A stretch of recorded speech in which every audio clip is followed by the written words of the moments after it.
Mesdames et messieurs, bonjour et bienvenue sur votre chaîne d'information en temps réel, l'actualité en Afrique et dans le monde en continu. Vous informer est notre mission car l'information vous place au sommet du monde. Alors si vous êtes nouveau, abonnez-vous et cliquez aussi sur la petite cloche de notification pour ne plus rien manquer, cela étant fait c'est parti. Eh bien, chers auditeurs, aujourd'hui nous continuons du côté du Tchad, où le Tchad exhorte le Mali à revenir dans le G5 Sahel. Le Tchad, qui exerce la présidence tournante du G5 Sahel, a exhorté vendredi le Mali à revenir au sein de cette organisation régionale anti-djihadiste et sa force militaire conjointe. Le président en exercice du G5 Sahel, le général Mohamed Idriss Déby Itno, exhorte le gouvernement de la République du Mali à reconsidérer sa position, écrit la présidence tchadienne du G5 dans un communiqué vendredi. Il avait lui-même pris le pouvoir du Tchad à la tête d'une junte militaire à la mort de son père Idriss Déby Itno il y a plus d'un an. Le jeune général Déby, 38 ans, tiendra informé dans les tout prochains jours le Mali des résultats de ces consultations en cours avec les autres chefs d'État et de gouvernement des pays membres, ajoute le communiqué, évoquant une immense conférence des chefs d'État et de gouvernement dans le pays du siège, la Mauritanie, sans plus de précision. Un G5 Sahel instrumentalisé.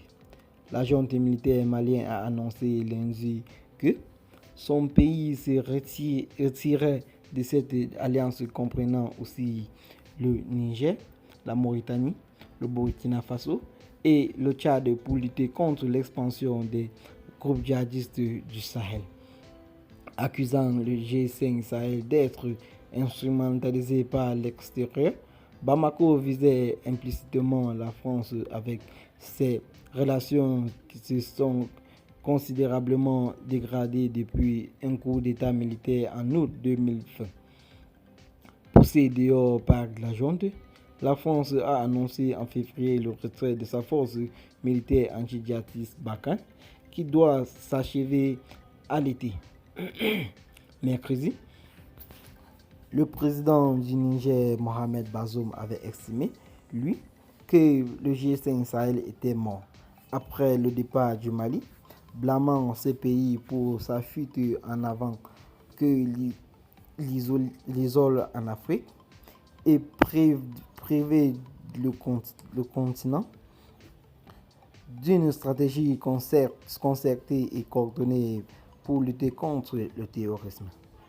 Mohamed Idriss Déby a été autoproclamé président du Tchad le 20 avril 2021 à la tête d'une junte de 15 généraux le jour même de l'annonce de la mort de son père Idriss Déby, tué en se rendant au front contre les rebelles après avoir régné 30 ans d'une main de fer sur le pays.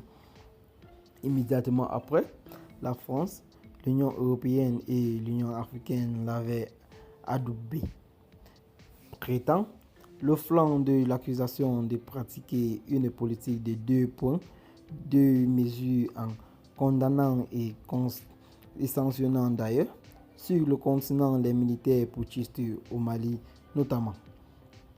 L'armée tchadienne est considérée comme le principal pilier aux côtés de Barkhane, des coalitions régionales menant la guerre contre les djihadistes. Eh bien, chers auditeurs, c'est ici que s'achève cette petite note d'information. Abonnez-vous à la chaîne si ce n'est pas encore fait et activez la cloche de notification. Partagez la vidéo avec vos amis si vous l'avez trouvé intéressante et dites en commentaire ce que vous en pensez. Bye bye.